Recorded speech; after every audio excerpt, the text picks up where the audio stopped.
महादलित को एक तरह से सृजित किया नीतीश कुमार जी ने, वही महादलित आज नीतीश कुमार जी से छिटक गया है, दूर जा रहा है।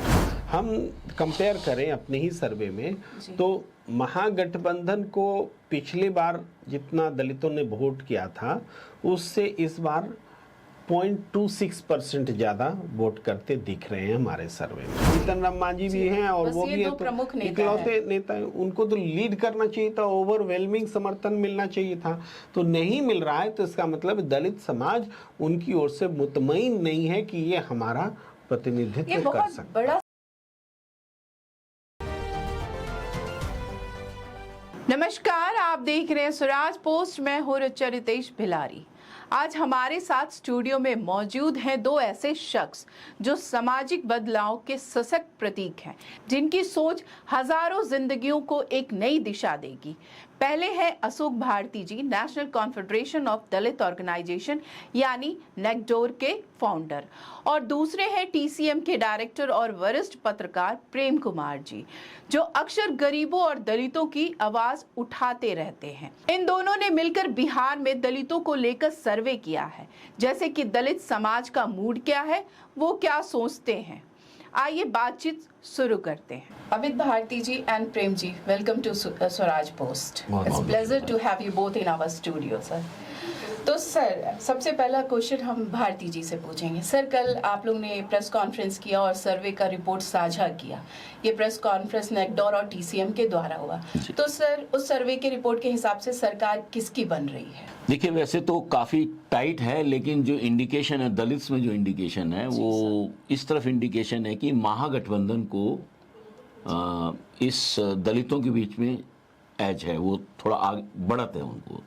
तो मुझे लगता है कि जो है महागठबंधन की बढ़त 2 रीजन में तो साफ ही बढ़त है, 2 में एनडीए को बढ़त है, और जो 2 हैं उसमें कंटेस्टेड है, लेकिन फिर भी महागठबंधन को बढ़त है। तो हम समझते हैं 6 रीजन में से 4 रीजन में महागठबंधन को बढ़त है। तो उससे हमें इंडिकेशन है कि दलितों का जो काफी बड़ा सपोर्ट महागठबंधन को। Like the reason on the survey sir, complete picture देखें तो गठबंधन को इस बार बढ़त मिल रही है सर। बिल्कुल।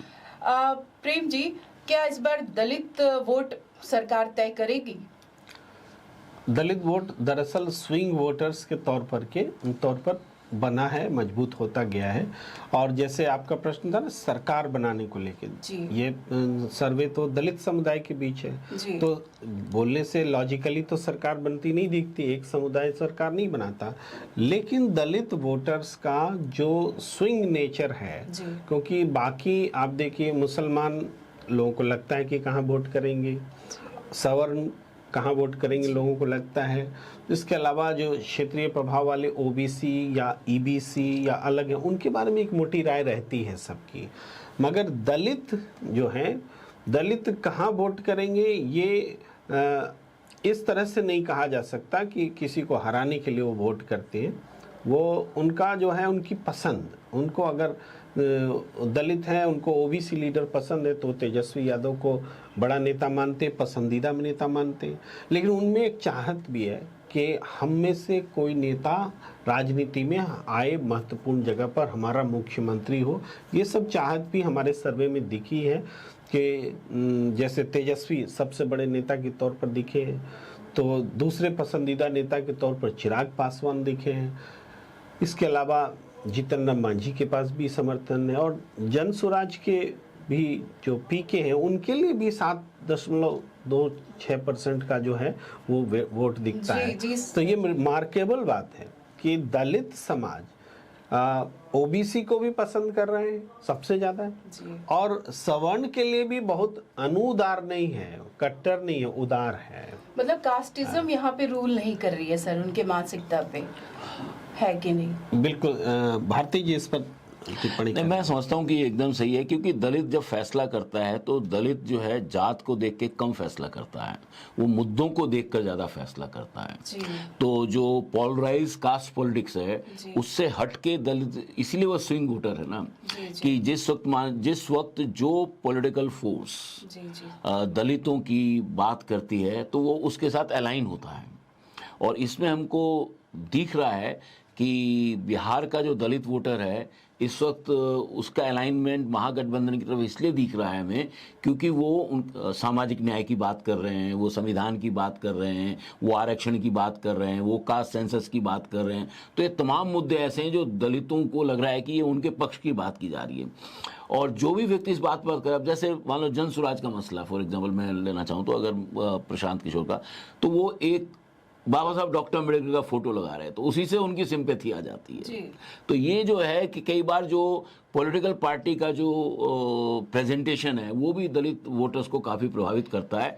लेकिन जैसा प्रेम जी ने कहा कि जो है दलितों का जो मन हमको लग रहा है कि वो तेजस्वी यादव को लेकर बहुत स्पष्ट है, और चिराग को लेकर उनकी जो पसंदगी है वो इस वजह से है क्योंकि पूरे बिहार में उनको अभी दलित नेता, अपना नेता नजर नहीं आ रहा है, तो उसकी वजह से शायद एक पॉइंट आपकी इजाजत हो तो चिराग पासवान पर बोलूंगा कि चिराग पासवान जरूर दूसरे नंबर पर दिख रहे हैं हमारे सर्वे में, लेकिन जिस दुसाध समाज के से वो आते हैं और ये माना जाता है कि उस समाज को वो लीड कर रहे हैं, वहाँ हम देखते हैं कि उनको 40.6% का ही समर्थन है।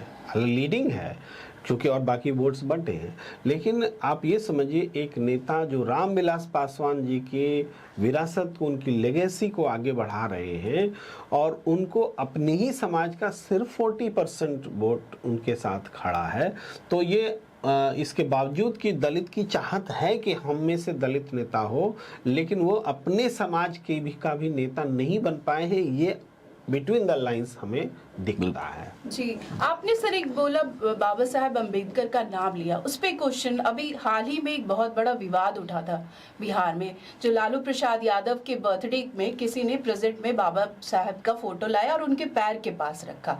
तो सर ये जो इंसिडेंट, ये बहुत बवाल उठा है इस बिहार में, तो क्या लोग इसको, इससे क्या दलित किसी तरह प्रभावित नहीं हुए? नहीं, देखिए वो जो हम लोगों ने सबने वीडियो देखा है, दलितों ने सबने वो वीडियो देखा है और उस वीडियो में ये साफ नजर आ रहा है कि वो डिजाइन वीडियो है, क्योंकि आप देखेंगे कि जो वीडियो बन रहा है उसमें बाबा साहब डॉक्टर अम्बेडकर का चेहरा सामने है और बाबा साहब के फ्रेम का जो बैक साइड है वो लालू जी की तरफ। तो लालू जी को कैसे पता है उसमें? तो ये लोग समझते हैं कि दलित जो है किसी के भी झांसे में आ जाएंगे, अब ऐसा होने वाला नहीं है। जी सर आप लोग के सर्वे के, प्रेम सर आपसे, आपके सर्वे के हिसाब से सर नीतीश कुमार का लोकप्रियता दिन ब दिन कम होते जा रहा है, तो इसका फायदा किसको मिल रहा है? कहीं प्रशांत किशोर को तो नहीं मिल रहा है?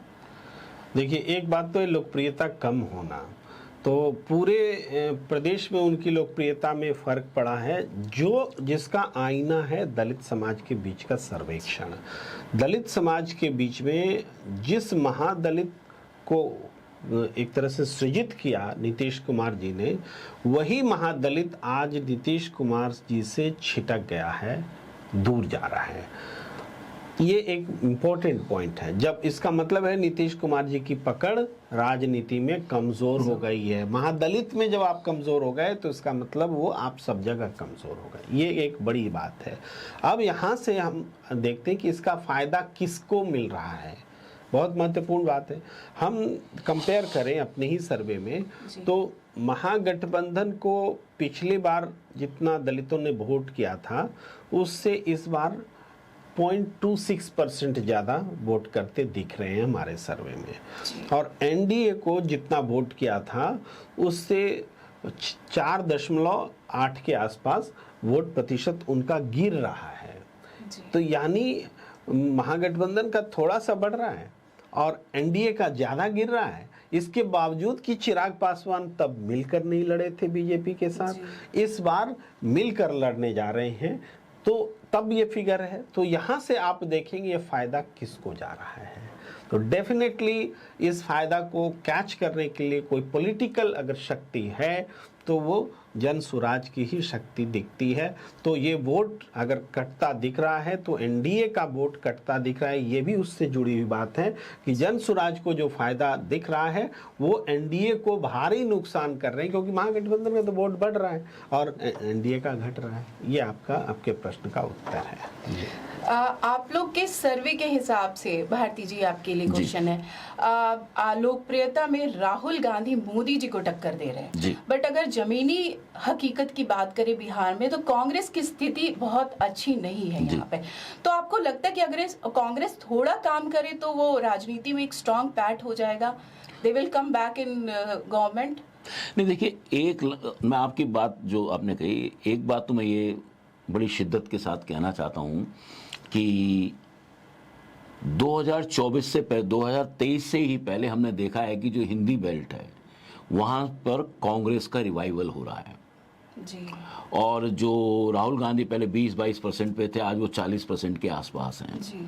तो ये जो रिवाइवल है, अगर मान आप सोच के देखिए, जैसा आपने सही कहा कि बिहार में जिनका कोई संगठन नहीं है, कोई बहुत बड़े बड़े नेता नहीं हैं, ऐसे में मुझे लगता है कि राहुल गांधी जिन मुद्दों को उठा रहे हैं उन मुद्दों के साथ दलितों की जो पीड़ा है वो एकसार हो रही है, जुड़ रही है उनके साथ, इसलिए दलित बड़े पैमाने पर उनके साथ जुड़ रहा है। और ये जो हमारा सर्वे है केवल दलितों के बारे में है, तो दलितों में हमें ये देखना है कि केवल अब 7% का फर्क रह गया है प्रधानमंत्री नरेंद्र मोदी जी और राहुल गांधी जी के बीच में, और राहुल गांधी बड़ी तेजी के साथ जो है वो मोदी जी को कैचअप कर रहे हैं दलितों में। और मुझे लगता है कि ये एक इंडिकेशन है, और जिस तरह से राहुल गांधी जी अपनी बातों को रख रहे हैं, वो चाहे आरक्षण का मसला हो, चाहे संविधान का मसला हो, चाहे कास्ट सेंसस का मसला हो, चाहे वो आपको याद होगा रायबरेली में वो एक मोची से मिले थे, तो इस तरह की जो चीज़ें हैं मुझे लगता है वो दलितों के दिल को छू रही हैं। और राहुल गांधी, कांग्रेस के रिवाइवल के पीछे जो बड़ी ताकत है वो मुझे लगता है कि कांग्रेस के नेता कम है, राहुल गांधी ज़्यादा है। जी सर। प्रेम जी, क्या दलित समाज है वो रामविलास पासवान का छवि उनके बेटे में नहीं देख पा रहा है? वो क्वालिटीज उनको नहीं दिख रहे, वो कनेक्ट उनसे नहीं कर पा रहे हैं? देखिए, रामविलास पासवान जी की छवि लार्जर देन लाइफ जिसको बोलते हैं, बहुत बड़ी छवि है। और हम लोगों ने जो एक रखा भी प्रश्न कि ऑल टाइम में सबसे पसंदीदा नेता कौन है, तो हर दलित जाति की हर जाति उपजाति में और बीएस एकदम 50% और 60% के बीच में लोग रामविलास पासवान जी के साथ खड़े दिखे। और हाँ, एक बात जरूर है कि रविदास समाज में आज भी बाबू जगजीवन राम जी ही पॉपुलर हैं, उनको ज़्यादा समर्थन है, लेकिन ओवरऑल जाति में वो दिखे। अब जो चिराग पासवान है, चिराग पासवान स्वयं ये दर्शाते हैं कि वो सिर्फ दलित समाज के नेता बनकर रहना नहीं चाहते हैं। उनका नारा बिहार फर्स्ट, बिहारी फर्स्ट, और उनका तेवर जेस्चर भी, और इसके अलावा वो मदर साइड से भी नॉन दलित है। तो ये जो है कहीं ना कहीं सिंक है कि वो स्वयं दलित समाज को से खुद को अलग करना चाहता ताकि हम समावेशी दिखें।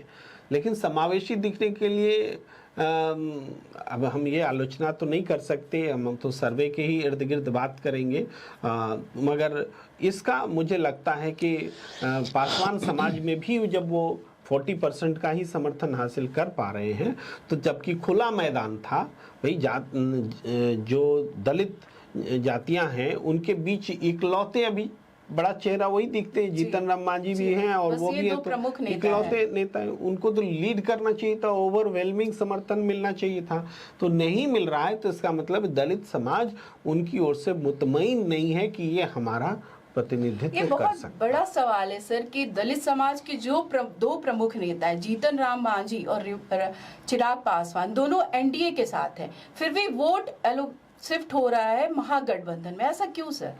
देखिए, वजह यह है कि दलित नेता, क्या समाज उनको दलित नेता मानता है, ये एक बड़ा सवाल है।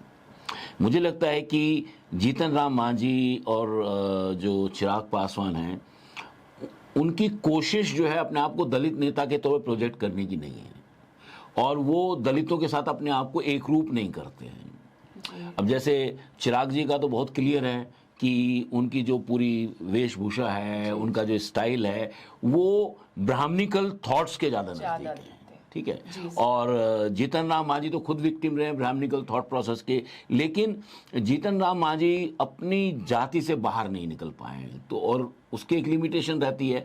और इनमें संभावनाएं हैं, लेकिन वो संभावनाएं तभी निकलेंगी जब वो अपना जो कहते हैं कि जो दलित्व है उसको एक्सेप्ट करके उसको बताएंगे कि नहीं, हाँ मैं दलितों का प्रतिनिधि हूँ, खुल के वो एक्सेप्ट वो अपने आप को दलितों के प्रतिनिधि के तौर पे खुद स्वीकार नहीं कर पा रहे तो समाज कैसे करेगा? Right sir.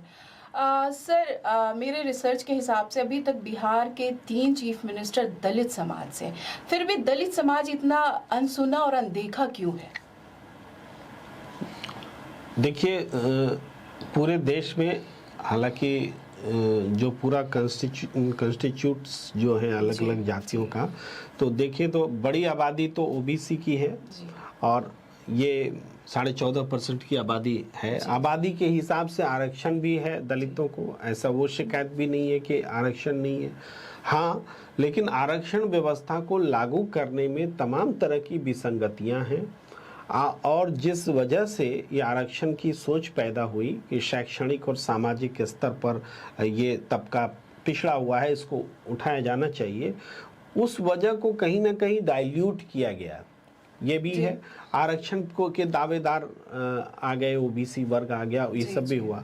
और दलितों को जाहिर बात है राजनीतिक प्रतिनिधित्व भी मिला हुआ है, बाबा साहब अम्बेडकर की देन है, उससे पहले अंग्रेज के ज़माने से मिला हुआ है।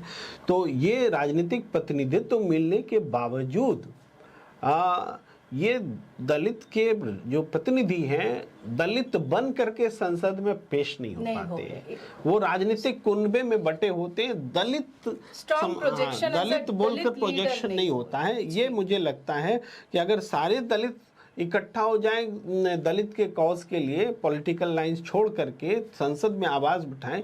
आप बताइए, एक व्यक्ति पर पेशाब कर दिया जाता है ना, और उस पर कोई आवाज नहीं आती SC ST समाज से, मैं SC और ST दोनों जोड़ रहा हूँ, तो राष्ट्रपति भी है।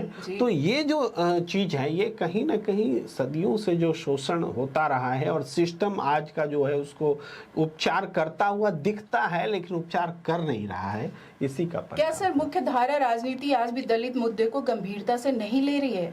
ये बस as a vote bank election के टाइम में बस ऐसे ही प्रोजेक्शन है इन लोग का? देखिए, इसका उत्तर आपको यहाँ मिलेगा इतिहास से कि जब प्रतिनिधित्व, राजनीतिक प्रतिनिधित्व का जब प्रश्न आया था तो हुआ था ना कि दलितों के लिए अलग कॉन्स्टिट्यूएंसी हो या नहीं हो, या इस तरह की जो बातें थी। तो अब क्या हुआ, गांधी जी और अंबेडकर जी में एक डिफरेंस हुआ और बाद में अंबेडकर जी मान गए। तो हुआ ये कि दलित के लिए कॉन्स्टिट्यूएंसी बन गई। अब वहां पर दलित तो खड़ा होता है रिजर्व कैटेगरी में, लेकिन उसको जिताता कौन है? उसको जिताता गैर दलित है। तो उनको वहां गैर दलितों को खुश करने की राजनीति करनी पड़ती है और उनको खुश करके ही दलित प्रतिनिधित्व पाता है संसद में। क्या मैं सही बोल रहा हूँ? बिल्कुल। तो इस वजह से दलित को कॉम्प्रोमाइज्ड प्रतिनिधित्व मिल रहा है, अपना MP MLA वो मिलता है जो गैर दलितों को खुश करके जाता है। ये मुझे लगता है। देखिए, इसमें 2 बड़ी महत्वपूर्ण चीजें हैं जी। और वो महत्वपूर्ण चीजें ये हैं कि यदि हम देश में दलितों को, आदिवासियों को मुख्य धारा में लाना चाहिए, उनको बाकी लोगों के बरक समान लाना चाहते हैं, तो हमारे देश की राजनीति में सवाल ये है कि वो कैसे आ पाएंगे। वो तभी आ पाएंगे जब वो खुलकर अपनी बात रख सकें, खुल के आलोचना कर सकें, खुल के वो अपनी बात को। लेकिन क्या होता है कि हमारे समाज की जो पॉलिटिकल प्रोसेस है, पार्टिकुलरली 1932 के बाद जो पूना पैक्ट हुआ, उसके बाद जो दलितों की ऑटोनॉमी खत्म हो गई। और हमें समझना है कि इस देश में जब तक दलित ऑटोनोमस वॉइस के तौर पे इमर्ज नहीं होगा, तब तक चाहे रामसुंदर दास हो, चाहे भोला पासवान शास्त्री हो, चाहे चिराग पासवान आ जाएं, तो दलितों की हालत में सुधार मुश्किल है। हमें ये भी समझना है कि केवल पॉलिटिक्स नहीं, हमारा जो अंग्रेजों के ज़माने में तो स्टील फ्रेम, हमारी जो ब्यूरोक्रेसी को कहा जाता था, और हमारा जो स्टील फ्रेम है, उस स्टील फ्रेम में अभी भी 60% से ज़्यादा, 70% के 60% के आसपास जो मैन पावर है, जो ब्यूरोक्रेसी है, जो डॉक्टर, जो ऑफिसर्स हैं, सेक्रेटरीज हैं, जॉइंट सेक्रेटरीज हैं और अंडर सेक्रेटरीज हैं, वो अभी भी non schedule caste, non schedule tribe non OBC classes से आते हैं। अगर स्टील फ्रेम आपके उत्थान के खिलाफ वाली विचारधारा का है जी, तो फिर आप कैसे ऑटोनोमस डिसीजन ले पाएंगे?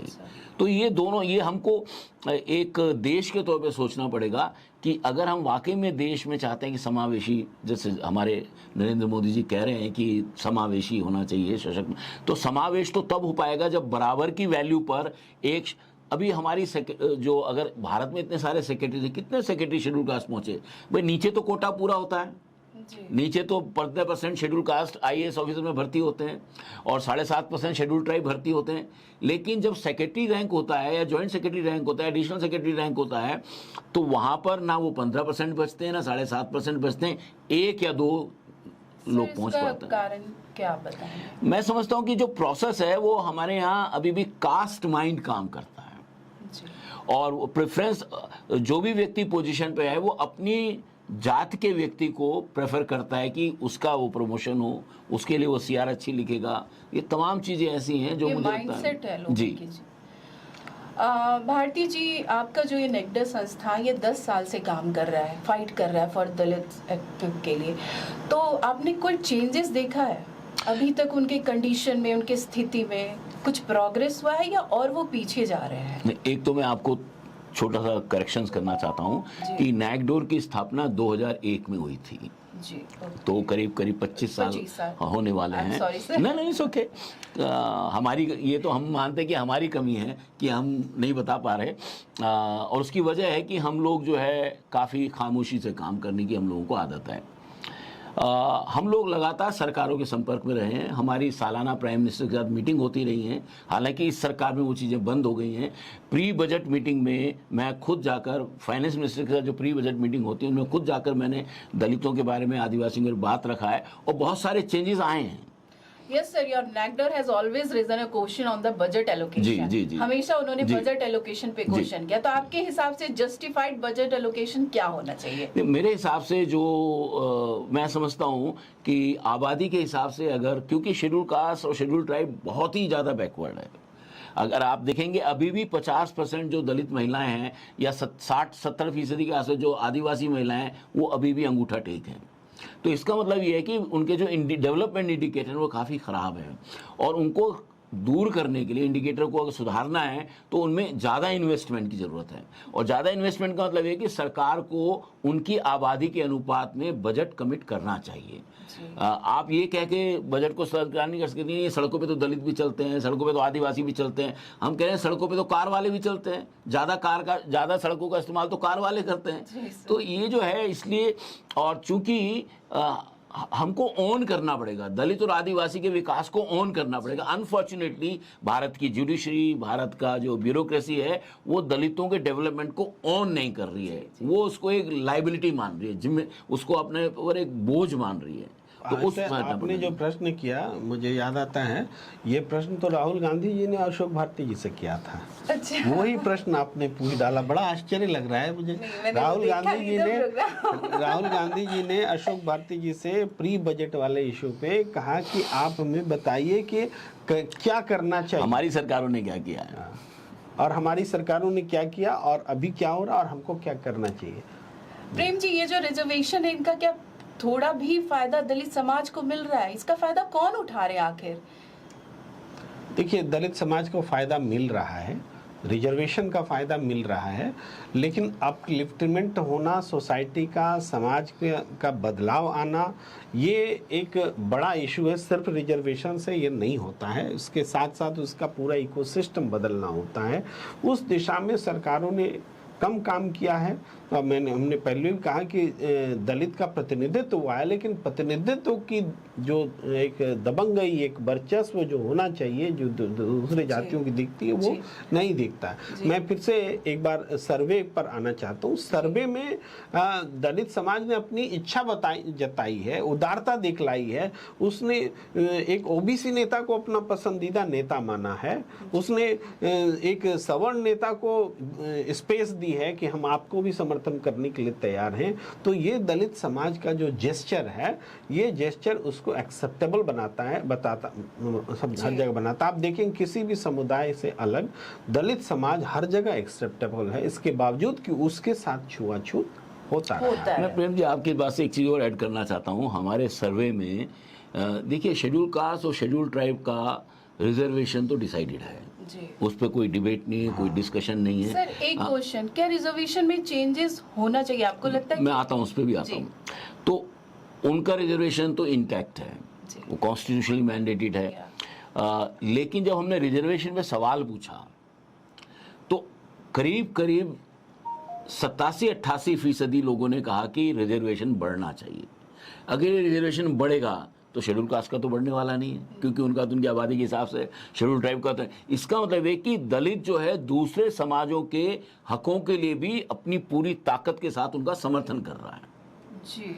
वो, यानी कि ओबीसी को जो 27% मिल रहा है वो उसको, क्योंकि अगर रिजर्वेशन बढ़ेगा तो ओबीसी उसके सबसे बड़े हकदार होंगे, तो उसके लिए दलित पूरी ताकत के साथ उनके साथ खड़ा हुआ है कि बढ़ना चाहिए। मतलब रिजर्वेशन के चेंजेस से फिर भी ये लोग वंचित रहेंगे। हाँ, तो इसलिए जो है मैं समझता हूँ कि जो प्रेम जी ने कहा कि लगे हुए हैं, और जो आप चेंज की बात कर रहे हैं, देखिए मुझे लगता है कि ये डिपेंड करेगा कि चेंज लोगों को ज़्यादा एम्पावर करेगा या लोगों को डिसएम्पावर करेगा।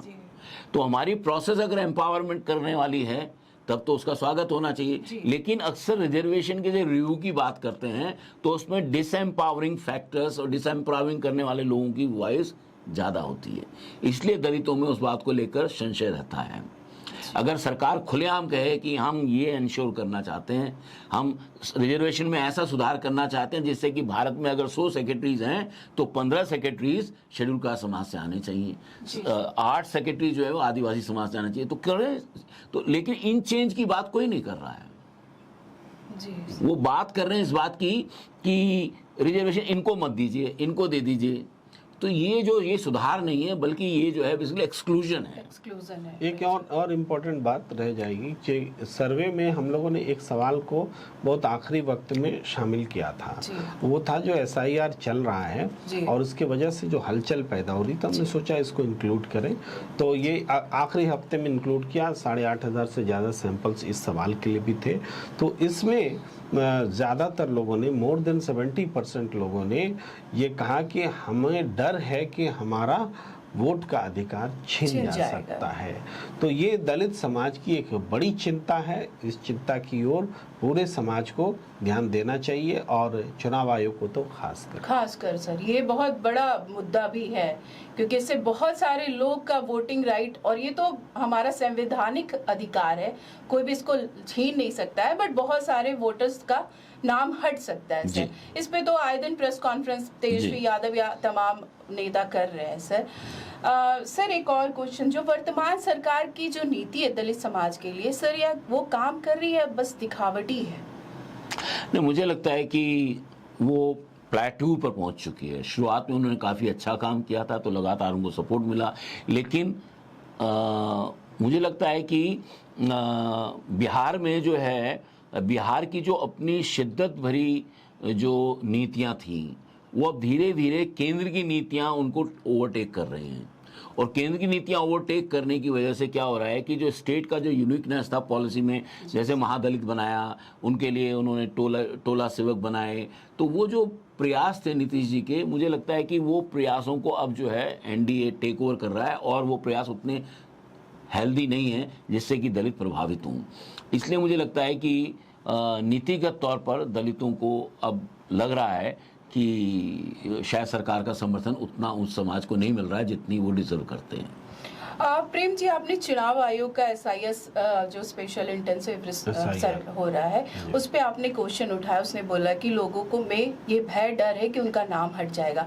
तो सर आपके हिसाब से क्या करना चाहिए, आप क्या सजेशन देंगे जिससे चीजें सही हो जाए? ये मैंने प्रश्न नहीं उठाए, ये तो सर्वे से निकली हुई आवाज़ है, और मेरी अपनी भी व्यक्तिगत राय होगी, मगर हमने अभी रखी थी सर्वे की आवाज़ जो थी वो पूरी प्रक्रिया में जो लोगों को अविश्वास होता है, इस अविश्वास को दूर करने की ज़रूरत है।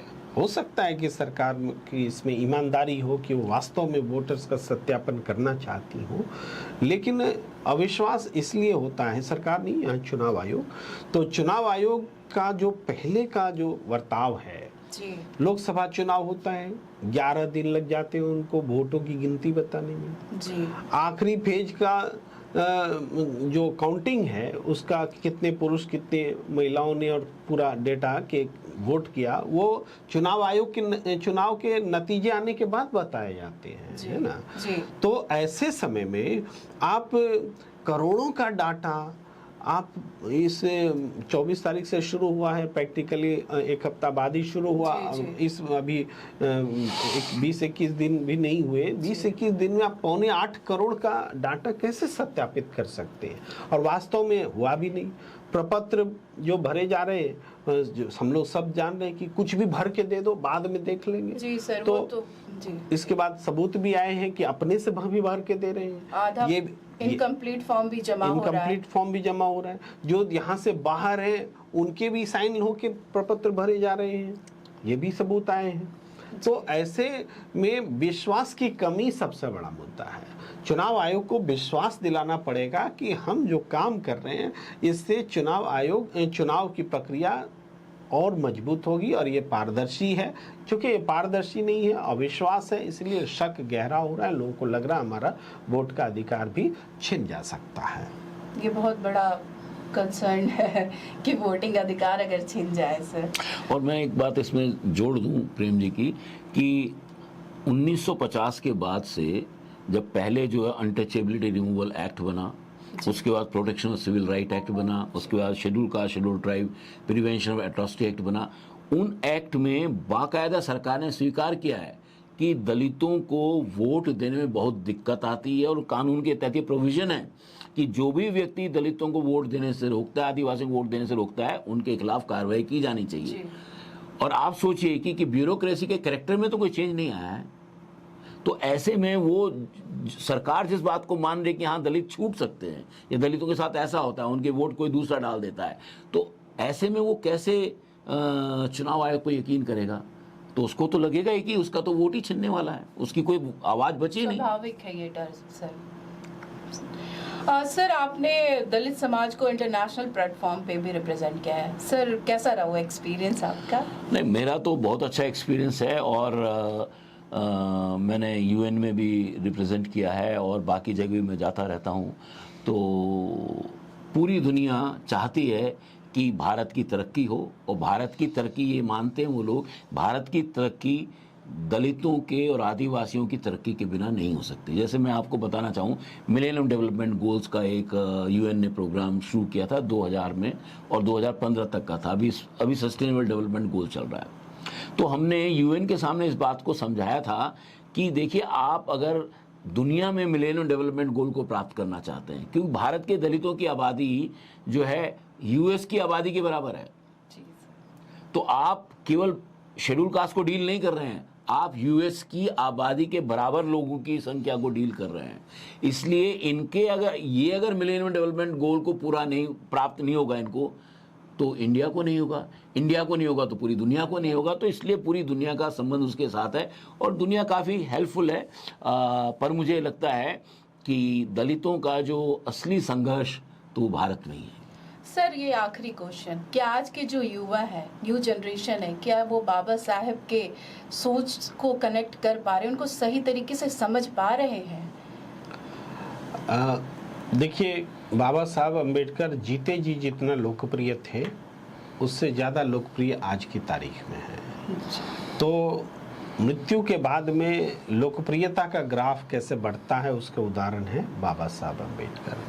तो ये क्यों है? जाहिर बात है कि नई पीढ़ी के लोगों ने उनको पसंद किया है, पसंद कर रहे हैं, तभी है। तो वो पसंद करने का मतलब ये नहीं कि उनका चेहरा बहुत अच्छा है, वो स्मार्ट थे, ऐसा नहीं है। पसंद करने का मतलब उनकी आइडियोलॉजी। वैसे वो स्मार्ट भी थे जी सर, वो काफी स्मार्ट थे। लेकिन उस वजह से मृत्यु के बाद लोग पसंद करें, ऐसा नहीं है। और मेरा वो ऐसा कहने का मतलब भी नहीं है। तो पसंद करने का मतलब ये है कि उनकी आइडियोलॉजी जिस पर चल करके समाज की तकदीर बदल सकती है, ऐसा वो मानते हैं। हम ये भी समझे, हम लोगों ने बाबा साहब अम्बेडकर को बांध दिया है कि वो दलितों के ही नेता हैं, लेकिन दरअसल बाबा साहब अम्बेडकर ने महिलाओं के अधिकारों के लिए जो संघर्ष किया, उसके प्रावधान किए संविधान में, अंग्रेजों के समय में भी किया, उसका वो महिलाएं तो सभी जाति धर्म की होती है, आधी आबादी होती है, तो बाबा साहब का वो योगदान भी बहुत। काम के घंटे कैसे होने चाहिए, वर्किंग आवर्स हो, पेंशन हो, ग्रेच्युटी हो, ये सब चीज़ें जो आज हम देख रहे हैं, इसकी नींव बाबा साहब अम्बेडकर ने डाली। वो श्रम कानून के भी विद्वान थे, जानकार थे, तो वो योगदान उनका दलित के स्फेयर से बाहर भी है। तो जो लोग उनको पढ़ रहे हैं, जान रहे हैं, तो दलित समाज से बाहर के लोग भी उनको पसंद कर रहे हैं। जी सर, आप दोनों आए, थोड़ा वक्त हमें दिया, इसके लिए बहुत बहुत धन्यवाद। तो ये है अशोक भारती जी और प्रेम कुमार जी, जिन्होंने दलित समाज के ऊपर सर्वे करके समाज को ना सिर्फ दिशा दे रहे हैं, बल्कि दलित समाज को बदलने का रास्ता भी बता रहे हैं। अशोक भारती जी और प्रेम जी के साथ आज का ये विशेष बातचीत सिर्फ चुनावी सर्वे की व्याख्या नहीं थी, बल्कि जनता के मन की असली तस्वीर सामने लाने की एक छोटी सी कोशिश थी। जहां अशोक भारती जी ने वंचित वर्गों की राजनीतिक भागीदारी और सामाजिक बदलाव की बात रखी, वहीं प्रेम जी ने बताया कि भावनात्मक और मानसिक दृष्टिकोण से मतदाता क्या सोच रहा है। तो आज के इस वीडियो में बस इतना ही। आगे की खबरों के लिए देखते रहें स्वराज पोस्ट। अगर आप YouTube पे देख रहे हैं तो हमारा चैनल सब्सक्राइब करें।